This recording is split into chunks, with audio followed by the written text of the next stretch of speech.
আসসালামু আলাইকুম রহমতুল্লাহি বারাকাতুহু। 40 দিন টানা নামাজ পড়লে কি হবে? 40 দিন টানা জামাতের সাথে নামাজ পড়লে 5 ওয়াক্ত নামাজ, ইমাম সাহেব তাকবীর আল্লাহু আকবার বলার সাথে সাথে আপনার জামাত ধরতে হবে। টানা 40 দিন যদি আপনি জামাতের সাথে 5 ওয়াক্ত নামাজ পড়েন ইমানের সাথে, জামাতের সাথে, তাহলে আল্লাহ তাআলার ওয়াদা রয়েছে যে আল্লাহ তাআলা মুনাফিকের খাতা থেকে আপনার নাম মুছে দিবেন, আর জাহান্নামের খাতা থেকে আপনার নাম মুছে দেবেন। তো এই দুইটি বড় ফায়দা আমাদের নিতে হলে টানা 40 দিন আমাদের জামাতের সাথে ইমামের সাথে নামাজ পড়তে হবে। তো এই দুইটি ফায়দা যাতে আমরা সকলে নিতে পারি, আল্লাহ যাতে আমাদেরকে সবাইকে তৌফিক দান করুন, আমিন।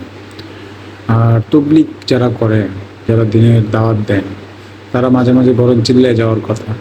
তো অনেকেই নিজে থেকে নামাজ পড়েন।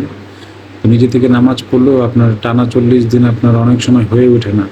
হয়তো বা ফজর মিস হয়ে যায়, নয়তো বা আপনার আসর মিস হয়ে যায়, নয়তো বা মাগরিব মিস হয়ে যাচ্ছে, নয়তো বা ঈশা মিস হয়ে যাচ্ছে। তো টানা 40 দিন আপনার হয়ে উঠছে না। সেই ক্ষেত্রে আপনি জীবনে একবার হলেও চিল্লায় আপনি 40 দিন জামাতের সাথে যেতে পারেন।